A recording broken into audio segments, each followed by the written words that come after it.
नमस्कार, अपनी खास पेशकश लेकर हाजिर हूं मैं आलोक। कहते हैं वृक्ष धरा के भूषण, दूर करें प्रदूषण।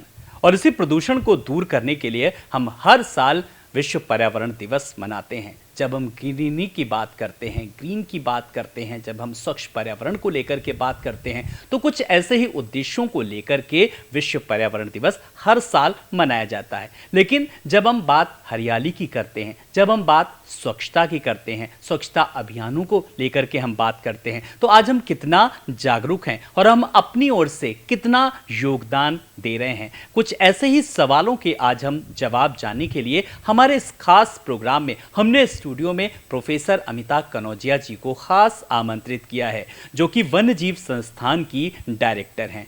प्रोफेसर अमिता जी नमस्कार, बहुत बहुत स्वागत है हमारे सबसे स्पेशल शो में। नमस्कार मैम, जब हम विश्व पर्यावरण दिवस को लेकर के बात करते हैं, जब हम स्वच्छता को लेकर के बात करते हैं, आप बच्चों को, खास करके जो आने वाली जो पौध है, उसको किस तरीके से आप लगातार जागरूक कर रही हैं, चाहे वो पाठ्यक्रमों के जरिए या फिर कार्यशाला के जरिए। तो आप सबसे पहले, मैं एक लेमैन के तौर पर मेरा सवाल विश्व पर्यावरण दिवस को लेकर के, क्या कुछ खास उद्देश्य को लेकर के और किस तरीके से हमारा समाज जागरूक है और मना रहा है ये दिवस? हाँ जी, आज विश्व पर्यावरण दिवस 5 जून को मनाया जाएगा और इस बार की थीम भी है कि बीट द प्लास्टिक। तो एंटी प्लास्टिक कैंपेन की बात हो रही है और हर साल कोई ना कोई थीम दी जाती है। इसके अलावा पर्यावरण में और भी कई फैक्टर्स हैं जिसको डील करने के लिए हमें पब्लिक तक पहुंचना पड़ता है और उसके लिए हमारी मिनिस्ट्री जो है, ministry of environment, forest and climate change, New Delhi, वो टाइम टू टाइम हमें दिशा निर्देश देती रहती है और उनके हिसाब से कि हमें एक ग्रीन कैलेंडर फॉलो करना चाहिए, जिस ग्रीन कैलेंडर में कई प्रकार के दिवस या वीक या डेज मनाए जाते हैं जो कि हमारे पर्यावरण से रिलेटेड होते हैं। फॉर एग्जांपल जैसे wetland conservation, wild life conservation, biodiversity week, turtle conservation, butterfly conservation, sparrow day and पर्यावरण दिवस, ऐसे कई दिवस मनाए जाते हैं।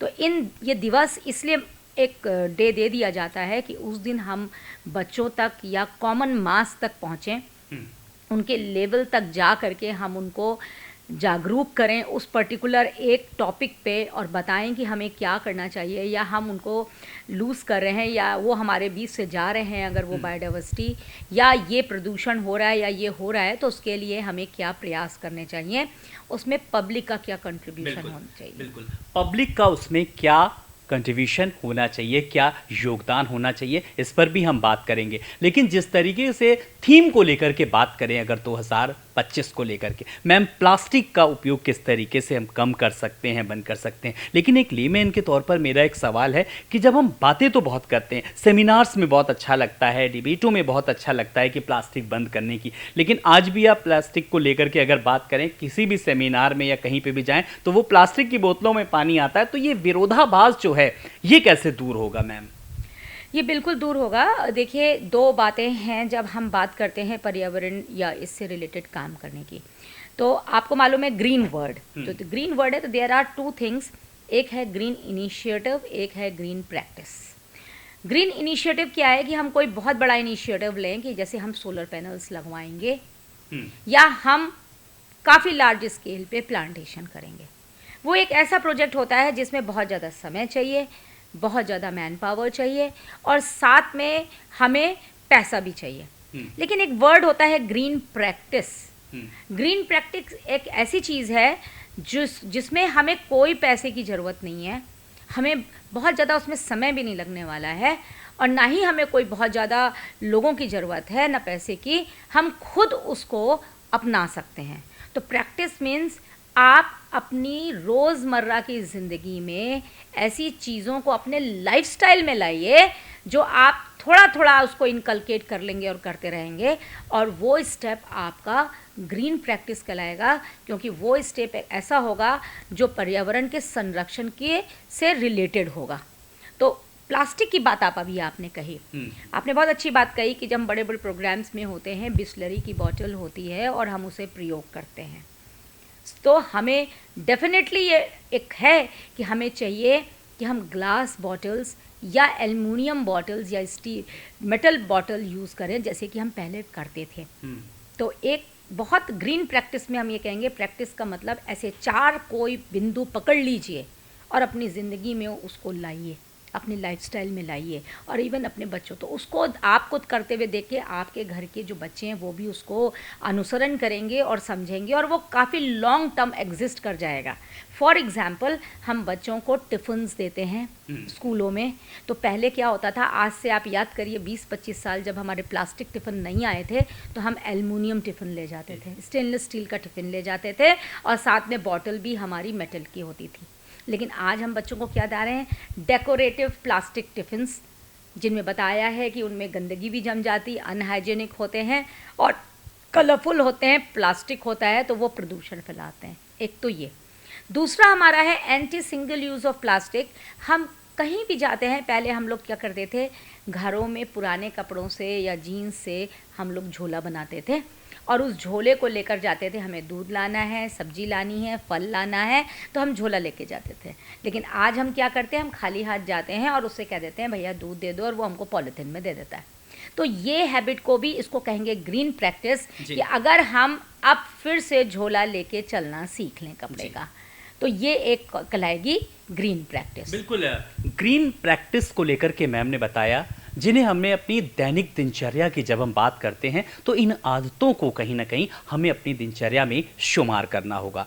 मैम, आपने ग्रीन प्रैक्टिस को लेकर के बात की, ठीक है, सब बातें फिर वही है कि आप बताने में बहुत अच्छा, लेकिन जब हम वास्तविक, अगर हम प्रयोग को लेकर के बात करें, धरातल पर प्रयोग को लेकर के बात करें, कोई बहुत बड़ा सा प्रोग्राम है, तब तो हम ऐसे ग्लास नहीं लेके जा सकते ना वहाँ पर इकट्ठे, वहाँ पे तो हमारी मजबूरी भी बन जाती है। तो जो तारतम्यता, जो सामंजस्य है कि पर्यावरण और उसके, हमारी ज़रूरत के बीच में हरियाली भी बनी रहे और एक तारतम्यता भी बनी रहे, उसमें बैलेंस कैसे बिठाया जा सकता है?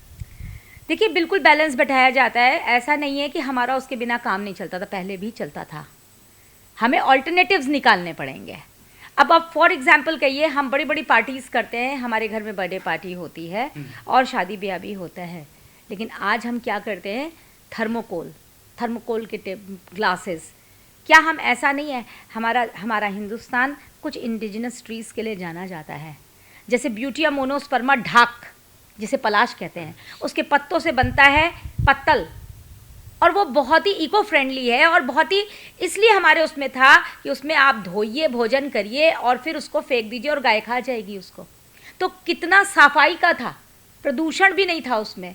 तो इन चीज़ों को अपनाने की बात हो रही है। और आज तो गन्ने के तने से और आपके बनाना लीफ से पत्तल बन रहे हैं, शुगर केन के तने से उसके जो रेशा निकलता है उससे पत्तल बन रहा है। वो थोड़े कॉस्टली ज़रूर होते हैं, तो हम क्यों नहीं उन पत्तलों को यूज़ करना चाहते हैं, जो कि, और उसी प्रकार जैसे आपने कहा कि ग्लास, तो हम कहते हैं कि हम क्या, पहले कैसे, एक हमारी छोटा सा लोटा जो कि हमारे बैग में होता था, और हम जहाँ जाते थे उस लोटे में पानी लिया, नलके से पिया ऊपर से और रख दिया।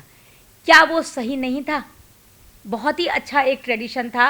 आपको आज की हिंदुस्तान की जितनी भी दुकानें हैं जहाँ पे ब्रास के लोटे छोटे से लेके बड़े तक मिलते हैं, और वो कितने स्वच्छ होते हैं, आप देखिए कि आप, बहुत ही हैंडी भी होते हैं, आप अपने उसमें रख लीजिए। अब आप कहें प्रोग्राम्स की बात, तो ग्लास बॉटल्स नहीं तो छोटी छोटी स्टेनलेस स्टील की बॉटल भी आती हैं, जो कि हमेशा के में बार बार प्रयोग में लाए जा सकती हैं।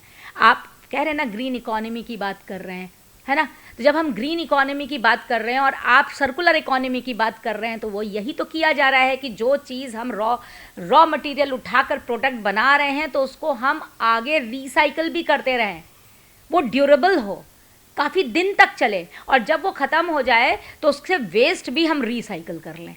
तो ऐसे जो प्रोडक्ट्स हैं जो हमारे पास रहेंगे और काफ़ी दिनों तक हमारी शेल्फ में रहेंगे, और जब 20-25 साल बाद जब उनकी चीज़ें ख़त्म हो जाएं तो उनको फिर से हम रिसाइकिल करके किसी और चीज़ में, इसी सर्कुलर इकोनॉमी की आज बात की जा रही है। बिल्कुल, प्रोफेसर अमिता मैम हमारे साथ लगातार बनी हुई हैं, और वो जितना बताती जा रही हैं मन में और जिज्ञासा और कौतूहल होता जा रहा है कि थोड़ा और स्वच्छ पर्यावरण को लेकर के बात करें। मैम, मिशन लाइफ की अगर बात करें तो किस तरीके से ग्रीन एक थीम जो रखी जाती है, देश के प्रधानमंत्री नरेंद्र मोदी की अगर बात करें तो इस प्रोजेक्ट पर लगातार काम किया जा रहा है, आप भी किस तरीके से अपना अहम योगदान दे रही हैं, तो जरा इस प्रोजेक्ट के बारे में बताइए। यस, हमारे माननीय प्रधानमंत्री जी ने एक बहुत बढ़िया मंत्र दिया, that is lifestyle for environment, in the conference of parties COP26 2022 में। उन्होंने यूनाइटेड नेशन फ्रेमवर्क कन्वेंशन में उन्होंने ये मंत्र दिया, और उनका ये कहना था कि हम एक सोच समझ के माइंडफुल एंड डेलिबरेट यूटिलाइजेशन करें, ना कि हम माइंडलेस और डिस्ट्रक्टिव काम करें। और उन्होंने इसको हमारे 17 सस्टेनेबल डेवलपमेंट गोल से यूनाइटेड नेशन के जोड़ा।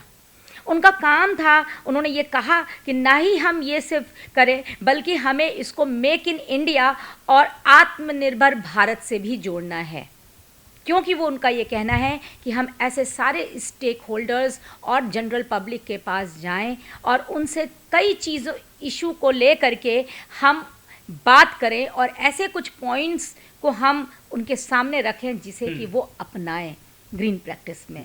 तो उन्होंने बात की फूड सिक्योरिटी की, वाटर कंजर्वेशन की, बायोडाइवर्सिटी कंजर्वेशन की, एनर्जी कंजर्वेशन की, एंटी प्लास्टिक कैंपेन की, ग्रीन बिल्डिंग्स की, पेपरलेस सोसाइटी की, पेपर लाइट सोसाइटी की, और साथ में ग्रीन जॉब्स की।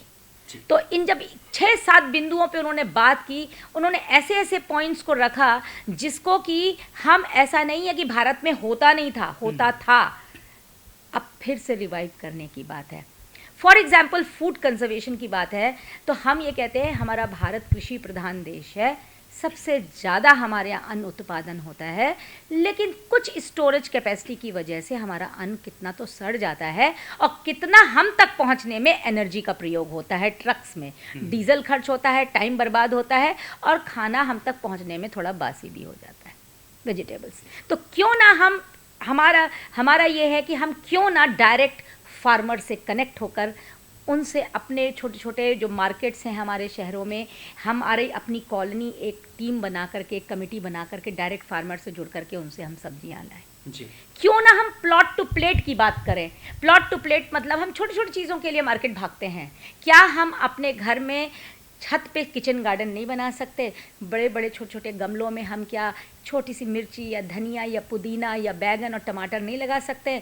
हमारे घर में मिर्ची, हम तुरंत भागे चले जा रहे हैं मोटरसाइकिल लेकर के। मैम, लेकिन आजकल के वर्तमान परिवेश में अपार्टमेंट कल्चर में कितना संभव है ये सब? बिल्कुल संभव है। हम आपको एग्जाम्पल देते हैं, हमारे एग्जाम्पल देते हैं कि आज रूफ फार्मिंग हो रही है।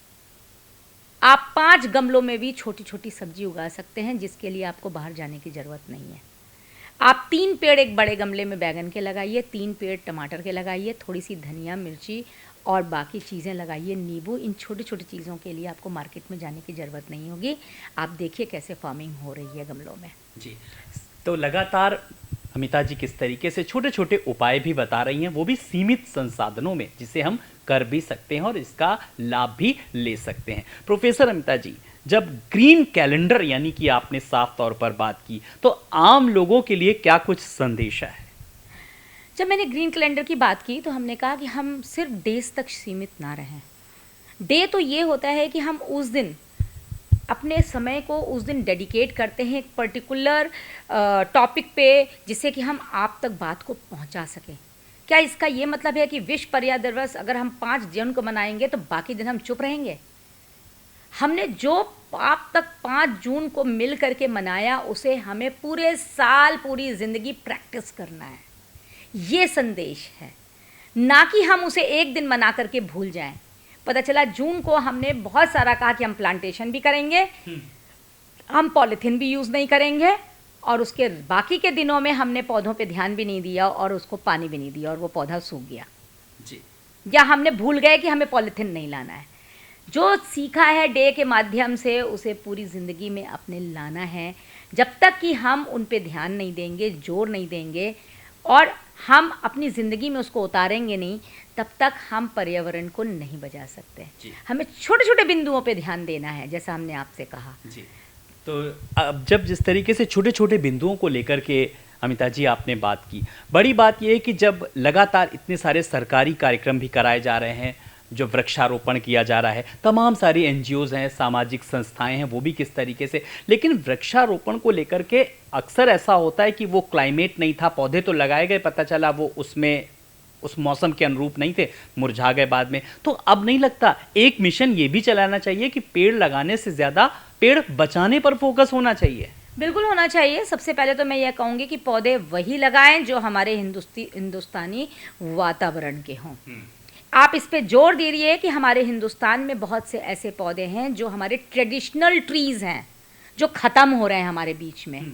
ट्रेडिशनल ट्रीज़ मतलब हमारे हिंदुस्तानी मौलश्री का पेड़, जामुन का पेड़, खिन्नी का पेड़। क्या आज बच्चे जानते हैं कि फरेंदे का, जामुन का और शहतूत का पेड़ कैसा होता है?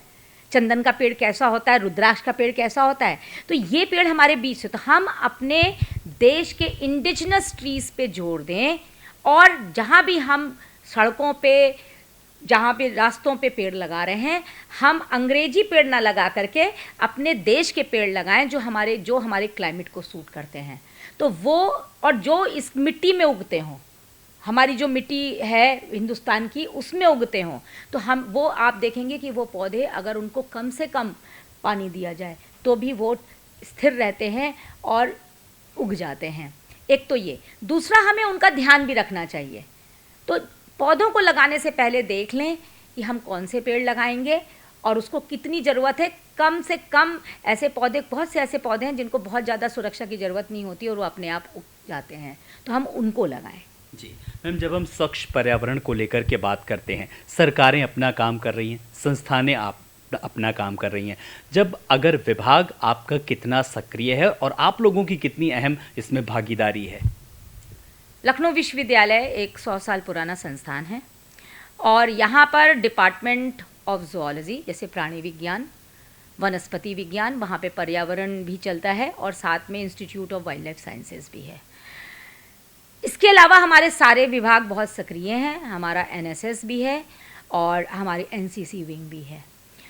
हम लोग लगातार ग्रीन कैलेंडर को फॉलो करते हैं। आप देखते होंगे कि हमारे विश्वविद्यालय में institute of wild life sciences और प्लस हमारे पास एक EIACP सेंटर भी है, environmental information awareness and capacity building programme, funded by ministry of environment, forest and climate change, New Delhi. हम लोग साल भर ग्रीन कैलेंडर फॉलो करते हैं और हमारा प्रोग्राम शुरू हो जाता है जनवरी से ही। हम वेटलैंड दिवस, नम भूमि दिवस भी मनाते हैं, हम एम्फीबियन डे भी मनाते हैं, वाइल्ड लाइफ वीक भी मनाते हैं, बायोडाइवर्सिटी डे भी मनाते हैं, वाइल्ड लाइफ डे भी मनाते हैं, बटरफ्लाई डे भी मनाते हैं, स्पैरो डे भी मनाते हैं, और साथ में हम और भी कई दिवस जो हमसे गवर्नमेंट ऐलान करती है हम उसको मनाते हैं। जैसे एक पेड़ माँ के नाम, विश्वविद्यालय ने एक पेड़ माँ के नाम पे हम लोग ने मिलकर लखनऊ के डिफरेंट पार्क्स में कम से कम हम लोग ने बहुत ज़्यादा नहीं, कम से कम 100-200 पेड़ लगाए होंगे, लेकिन वो पेड़ सुरक्षित हैं उन पार्कों में। बिल्कुल, ये भी कहीं ना कहीं बड़ी बात है। तो हम लगातार अभियानों को लेकर के बात करते हैं, दिवस को लेकर के बात करते हैं, विश्व पर्यावरण दिवस को लेकर बात करते हैं, जैव विविधता दिवस की बात करते हैं, एक पेड़ माँ के नाम जैसे अभियान किस तरीके से लगाए गए हैं। मैम, जो अभियान चल रहे हैं इनका आप कितना असर देख रही हैं पहले की अपेक्षा? हाँ, कुछ बड़ा बदलाव आया है? बिल्कुल बदलाव आया है। आप देखिए, एक चीज़ होती है, कहानी है ना, कि आप बार बार इम्पैक्ट मारिए किसी चीज़ पे तो वो तो कुछ तो असर छोड़ती है।